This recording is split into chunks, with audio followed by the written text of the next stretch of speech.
Nel, ano ang mga mahalagang probisyon ng 2026 budget? May veto ba? At paano matitiyak na hindi mauuwi sa korupsyon ang mga proyekto ng gobyerno? Yes, Ella, matapos ang ilang araw na pagpusisi ng Executive Branch at 2026 proposed budget, nilagdaan na nga ni Pangulong Ferdinand Marcos Jr. ang panukalang budget sa taon 2026 na nagkakahalaga ng 6.793 trillion pesos. Isinagawa ang signing ceremony kanina sa Malacanang na sinaksihan ng mga miyembro ng gabinete at mga mambabatas. Ang education sector pa rin ang may pinakamalaking bahagi sa national budget na aabot sa 1.345 trillion pesos. Katumbas ng 4.36% na GDP ng bansa. Ayon kay Pangulong Marcos, bahagi ng budget ay mapupunta sa pagpapatayo ng mga silid-aralan at paglikha ng mga bagong posisyon. Makatatanggap naman ang health sector ng pinakamalaking budget sa kasaysayan na may 448.125 billion pesos. 1 billion pesos ang nakalaan para sa zero balance billing program sa mga ospital ng pamahalaan kasama ang LGU hospitals. Tiniyak ni Pangulong Marcos na hindi magagamit ng mga politiko ang financial assistance na ipinamamahagi ng pamahalaan. We will strictly implement the provision on the prohibition of political involvement in the distribution of cash and other forms of financial assistance. Politicians shall be barred from the distribution of any financial aid, and we shall ensure that the support reaches the intended beneficiaries without patronage. Walang bawas, walang kulang. Inihayag rin ng Pangulo na aabot sa 92.5 billion pesos ang program appropriations ang kanyang veto o hindi inaprobahan. Ayon kay Pangulong Marcos, isinulong niya na maibaba pa ang program appropriations. Ayon sa kanya, ito na ang pinakamababang UA mula noong 2019. Tiniyak niya sa mamamayan na babantayan mabuti ang paggastos ng 2026 budget at hindi mapupunta sa korupsyon. Sa ating mga kababayan, dama po namin ang inyong agam-agam at pangamba sa nakaraang budget. Kaisa ninyo ako sa pagnanais na masiguro ang bawat pisong buwis ay mapupunta sa tamang proyekto at sa tunay na pangangailangan ng ating taong bayan. Matapos nga itong signing ceremony dito sa Malacanang, nagsasagawa naman ng briefing ngayon ang Budget Department, Office of the Executive Secretary, Finance Department at Department of Economy, Planning and Development ukol nga dito sa detalye ng nilagdaan 2026 budget. The budget already signed by the President, he calls it corruption-free. Do you agree? Corruption-free will depend doon sa implementation, di ba? Kasi nasa pag-implementa yun ng mga ahensya na kung saan nakalagak yung budget, di ba? So nasa bidding yan, nasa implementation process. So dapat siguraduhin muna, syempre, yung bidding prices o yung program of works o yung estimate ay hindi overpriced. Number two, pag hindi overpriced yun, dapat masigurado na walang collusion o walang sabuatan doon sa bidding. Number three, yung mananalo sa bidding, dapat tapusin niya ng maayos at tapusin niya on time. So sa ngayon, pagka sinabi po ng Pangulo na it is corruption-free, ano po ibig sabihin nun? Hindi, kasi tinanggal na yung mga ibang mga portions na sobra, di ba? If you will recall doon sa DPWH, di ba, binawasan nila yung budget kasi sinasabi nila yung mga overpriced dapat tanggalin doon. So estimate pa lang, tinanggal na. Tapos, ang pinaka-bold talaga dyan is yung sa unprogrammed. Because may nabasa ako na ever since 2019, ito yung pinakamababang unprogrammed. No? Yung unprogrammed appropriations now is supposed to be the same, according to Executive Secretary Ralph Recto, as the unprogrammed appropriations back in 2019.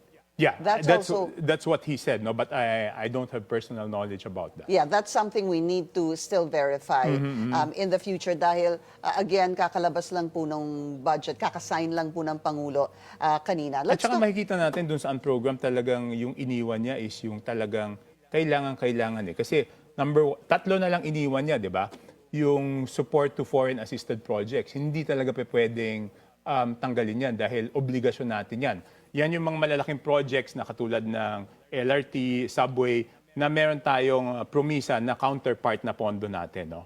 So hindi pa pwedeng tanggalin yan. That's at 97 billion, more or less. Yes, 97,305,671. Tapos yung program on risk management, di ba? Ito yung pag may bigla ang kalamidad, hindi rin pwedeng tanggalin yan. Dapat may contingency tayo doon, nakahandang pondo. 3.6 billion yan. The risk management 3.6 program. billion Okay. at 50 billion doon sa AFP modernization, which I think talagang kailangan. Okay, just why did you look into this 97 billion? Umpisahin natin one by one tong support to foreign assisted projects.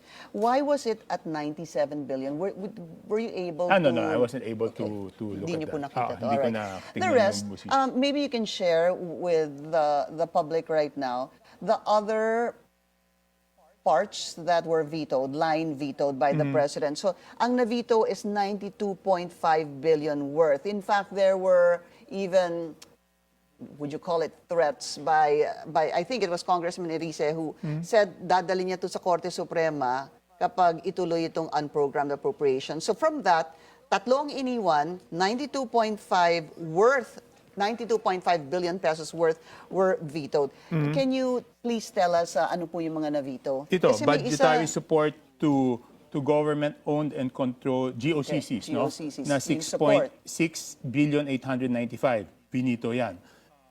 Government of the Philippines counterpart of foreign assisted projects na 35 billion. Ito medyo nagulat ako. Dun Can sa you explain that to us? First of all, can you explain, dahil they kept 97 billion support to foreign assisted projects and then he vetoed, it sounded the same to me. Can you kindly counterpart explain means, that?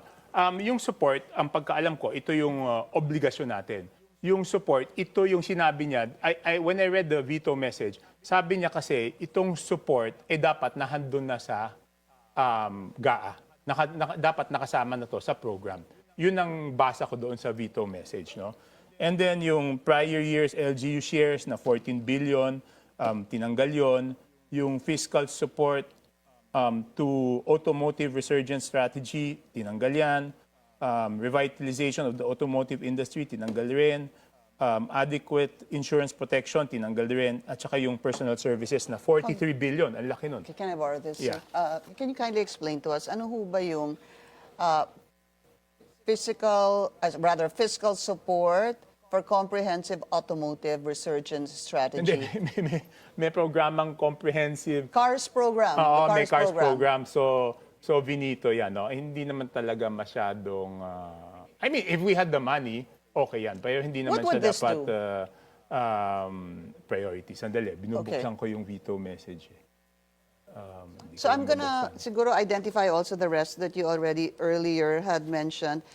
There was also, malaki ho kasi yung sa CARS program. That's at 4 billion if I'm not mistaken. And then RACE program 250 million. Ito po malaki, 2 billion din po yung comprehensive and adequate insurance protection of strategically important government assets and internet. Yan, hindi ko masyadong... Do you know these, sir? Hindi ko masyadong, ano yan. Hindi ko masyadong familiar dyan sa mga... Okay. programa Puntahan po yan. natin yung, you were saying a while ago, for payment of personnel service requirements. This is at 43 billion. What is this, sir? Alin yan? Yung huli po. The last one. Ito yung mga personal services requirements na siguro previous year's obligation na hindi pa napapasok. Siguro yan yun. I'm not too sure about it. No? Kasi ang pinagtuunan ko ng pansin dyan, nung ako, inaaral ko, 4 ang tingin ko na dapat hindi mabito. Kaya lang naging 3, di ba? Kasi yung iba hindi ko masyadong maintindihan. So sa tingin ko, hindi naman masyadong importante yung ibang yun. No? Congressman, if it's something that, and I hope you don't take offense on this, yeah, if it's no something you don't understand, how can we understand it? Yun nga, di ba? Talagang mahirap eh. Because, tingnan mo ha, yung CARS, hindi naman tayo familiar dito sa programang ito eh. Di ba? I think it's the first time I've heard of this CARS program. You tell me, you've been in Congress for so long. No, first time I've heard of this. Yung RACE, revitalizing the automotive industry, first time I've heard that also. At least itong personal services, naintindihan natin to, sweldo to mga tao. No? Ang intindi ko po dyan would be lahat po ng mga pinangako noong mga nakaraang taon na hindi po naibigay or na-commit doon po sa mga personnel. That's how I understand that it. should be previous year's obligation eh. Yeah, Hindi siya yung payment for personal services requirements na malaki, 42 billion, di ba? So what is it? I really can't imagine what it is. I'm just trying to imagine what could be personal services requirements that you could set aside. Maybe unfilled positions? Maybe. Maybe. That big? Maybe. Hindi kasi di ba yung plantilla ng gobyerno hindi naman talaga fully filled up. Maraming ano. Karamihan ng savings na pinanggagalingan, Because is hindi from the nakokompleto yung, nafe-fill up yung mga yes, plantilla. yung plantilla positions, di ba? Even sa local government units, most of the savings comes from the plantilla, unfilled up plantilla. Okay, so at least you're quite satisfied that 3 out of the 4 you thought that should be Hindi, mas retained. madami nga siyang, mas konti yung natira Yes. kaysa doon sa expected ko. Kasi expected ko, 4. itong Government of the Philippines counterpart of foreign assisted projects, expected ko, hindi ibibito yan. Yeah. Pero nagulat ako na You binito actually niya. thought- And doon sa, yun yung, at least yun ang binasa ko doon sa veto message na sinabi niya, dapat kasama na yan doon sa regular program. Because I'm reading the veto message now, hindi ko makita yung explanation ng CARS and the others. Maybe we'll have Executive Secretary Ralph Recto maybe explain Yes, I that think to he us. would be- Hopefully, we'll be able to speak to him. Let's move on. Yung MyFIP, sir, syempre this is very, very controversial. Yes. The President had made mention that he will prohibit political involvement. We have that portion of the President's speech. Let's listen. We will strictly implement the provision on the prohibition of political involvement in the distribution of cash and other forms of financial assistance. Politicians shall be barred from the distribution of any financial aid, and we shall ensure that the support reaches the intended beneficiaries without patronage. Walang bawas, walang kulang. That, Congressman. That's a decision kailangan natin respetuhin. No? But at least tignan mo, because of that, yung mga guarantee letters nahinto, di ba? So I have constituents directly texting me na kung naka-hospital ako dito, yung isa Manila Doctors, yung isa De Los Santos Medical Center, nag-text sa akin, kailangan ng guarantee letter. So ang sabi ko, pasensya na po, iniintay po lang natin yung bagong guidelines ng DOH? Ng on DOH, this? yes, Yeah. yes. Or even DSWD. No, DOH yun guarantee letter. Yeah. And in fact, I've texted Sec Erbosa, Sec Ted. I told him my personal, and I'm sure hindi lang ako nag-iisa dito, na nagte-text yung mga constituents na paano yun. Kailangan lang ng guarantee letter. So- pero kailangan natin sumunod Para po sa inyo, kailangan po talaga ng mga guarantee letters. Kailangan talaga ng guarantee letters, no? Pero kung makakahanap sila ng sistema na hindi dadaan sa amin, wala namang problema eh. Ang gusto lang namin is matulungan yung constituents namin. Kasi kanino sila lalapit, di ba? Sa amin sila lalapit eh. So what happens now? Paano ngayon kung sinasabi nga, from our understanding, ipagbabawal itong mga guarantee letters? Maiksi lang po kasi yung naging explanation ni Pangulo Yes. hinggil dito. We Yes. don't know for sure, although it seems like guarantee letters will be gone. It's the end of guarantee letters. At least that's what it appears, no? Pag lumapit po ang inyong mga constituents at humingi ng tulong, ano pong inyong magiging tugon ngayon? Hindi, yun, una sabi ko, pasensya na, wala pang clear policy tungkol sa guarantee letter. Siyempre, ang mangyayari nun, financial assistance muna namin labas sa bulsa, di ba? But of course, we cannot cover for the amounts that we give doon sa guarantee letter. Kasi yung guarantee letter talagang malalaki yan eh.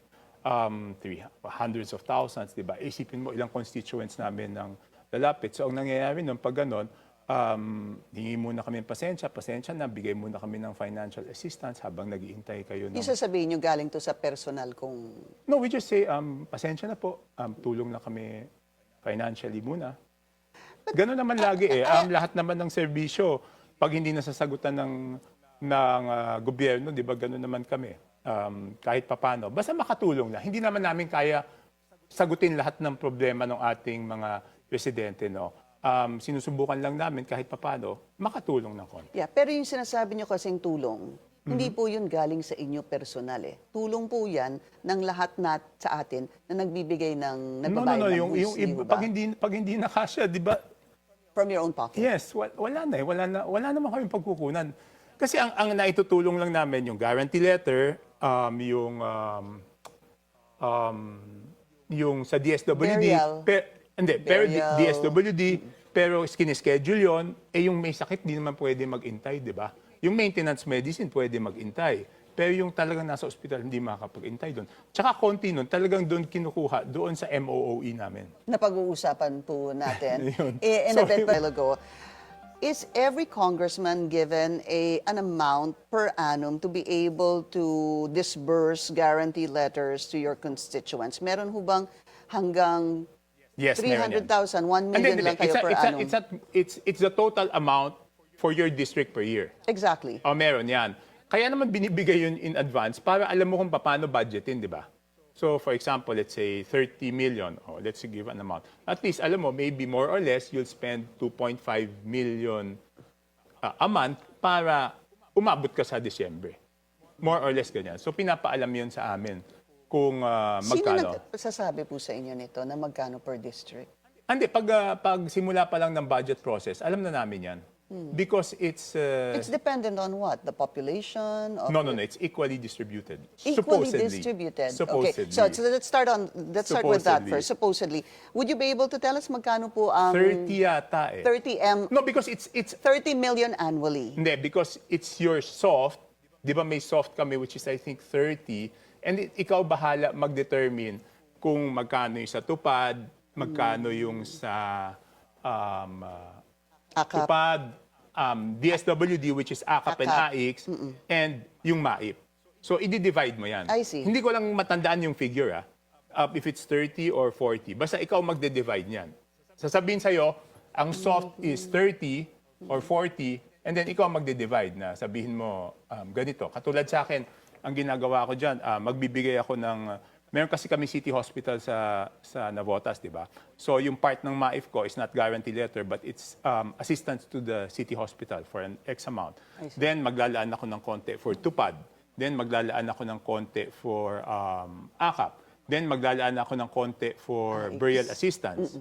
AIX. So hahati-hatiin So mo yan. we have a better understanding. What you're telling us, lahat po itong mga binibigay na tulong sa mga constituents ninyo, lahat po yan, whether it's under the DOH, the DSWD, etc., you are given an amount supposed to be equally distributed among 300 plus congressmen. Yes. Supposed to be, Pero which may- actually doesn't really happen. No, because may leadership position. The higher you are in the leadership position, the higher your budget How is. much do you think, would you know, or at least can you tell us, the higher position congressman would probably have annually?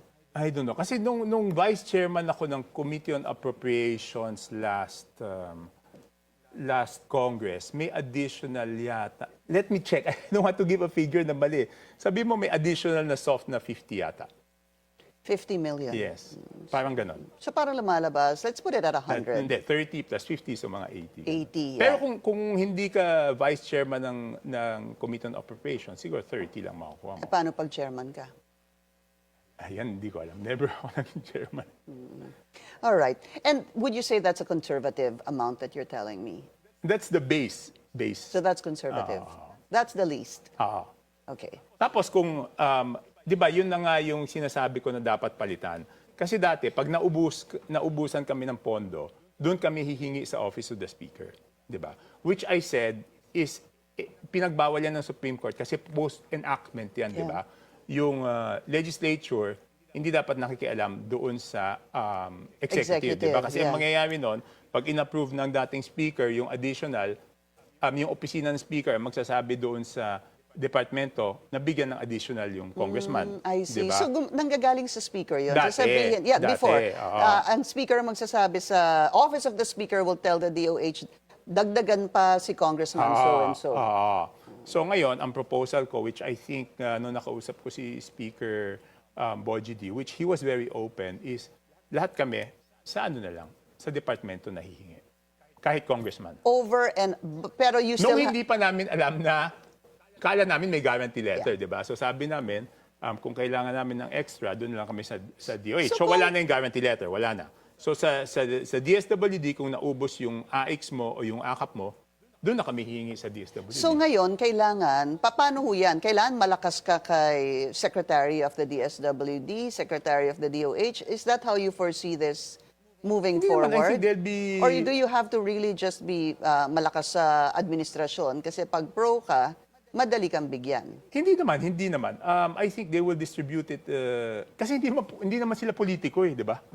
Ibig sabihin sila department secretary, so they will have to carry out their mandate also. Kasi ang nangyayari, pag hindi naman sa amin nagpupunta rin naman sa kanila yung mga constituents namin. Kaya lang mahabang pila, di ba, pag pumunta sila doon for example, yung mga constituents namin pumunta doon sa DSWD NCR, mas mahaba yung pila kaysa doon sa district office. Kaya mas preferred nilang pumunta sa district office. Kasi isipin mo, DSWD NCR, 17 LGUs, lahat pupunta doon. So kaya mas preferred nila yung sa amin pupunta. Kasi ang ginawa ng DSWD doon, may payout na ilang araw dito sa Navota. So hinahati-hati yung payout. So mas madali lang para sa mga constituents, mas convenient. So your position really is regarding this, because we need to move on, is that you still want to keep the GLs or the guarantee No. letters? I respect the decision of the administration. Sinabing walang GL, walang problema. Kaya lang, sabihin lang naman sa amin kung ano yung gagawin namin.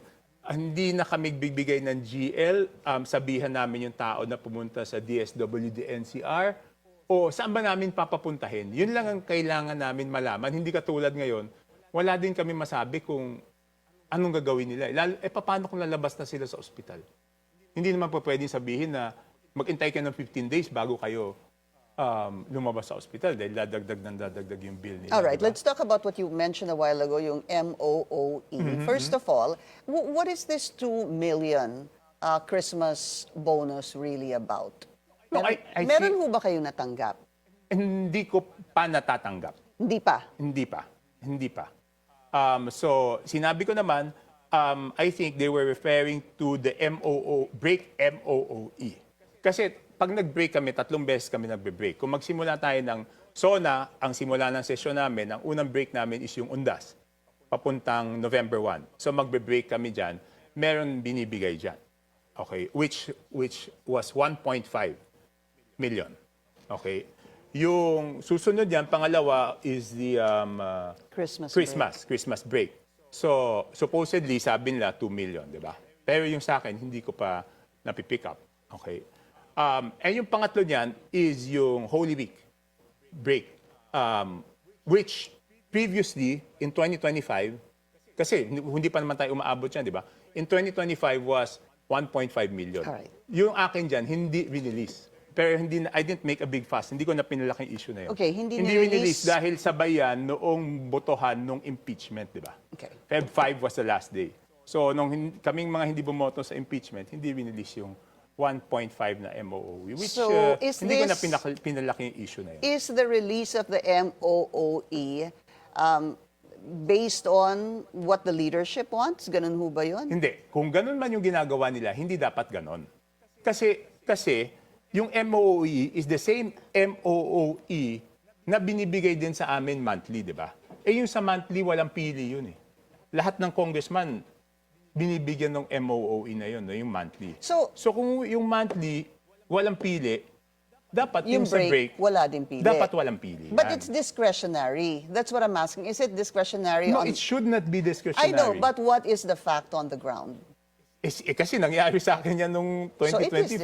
So, pwedeng discretionary. gawing discretionary, di ba? Next question, sir. Why is there this kind of money given on a break? Because it doesn't sound too good. Okay, Can you explain Pinky, it to us, please? Unang-una, liwanagin muna natin. Ako. Yung monthly MOOE and yung break MOOE, nung unang pasok ko pa lang sa Congress, 2010, meron na pareho yan.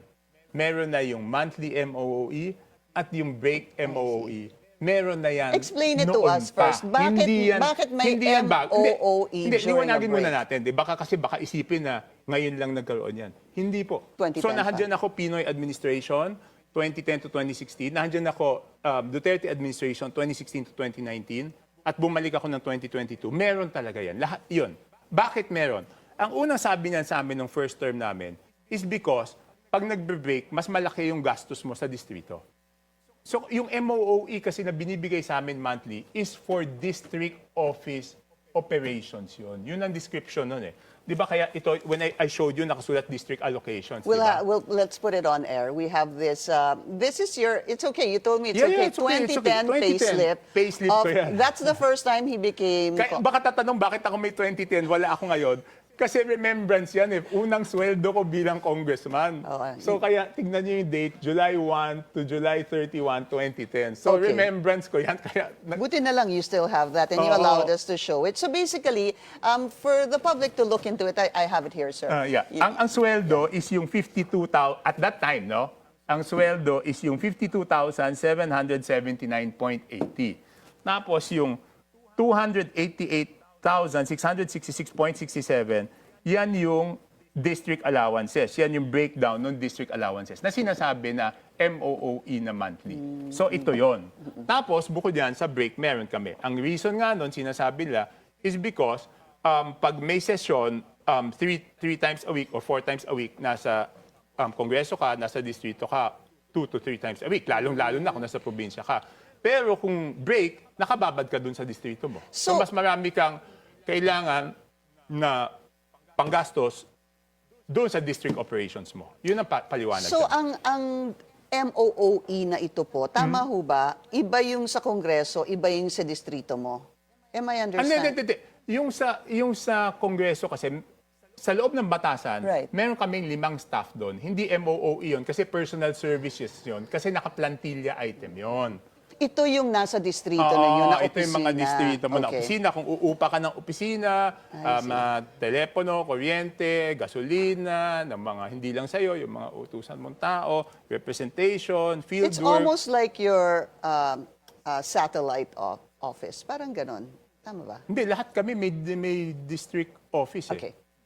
All right. So ito yon. But the numbers obviously are different now. Yes, it's because different this now. was in 2010. Yes. And Congressman Toby multiplied this by 4.1. No, because I said, that's why I multiplied it by 4.12 because yung salary ko increased by 4.12. Exactly, yes. So, ang sabi ko, kung yung salary ko nag-increase by 4.12, titignan natin kung yung MOE nag-increase din by 4.12. Hindi naman. Di ba? More actually. No, less. Less ba? Less. Kasi 288 times 4 is, magkano ba? Hindi ko alam eh. 288, 300 times 4, that's about 1.2, sir. O More or 1.2. less. Eh, yung MOE ngayon is 900. So mas mababa. mas mababa. So 1.2 dapat, I mean, if we were to multiply it by 4, Hindi, 288. Sinend ko sa'yo. Sandali ba? Sandali. let's Mahina tayo just put pareho it sa at math eh. 300. Hindi, yun. 288 times 4.12 should be 1.189,306.8. Yes.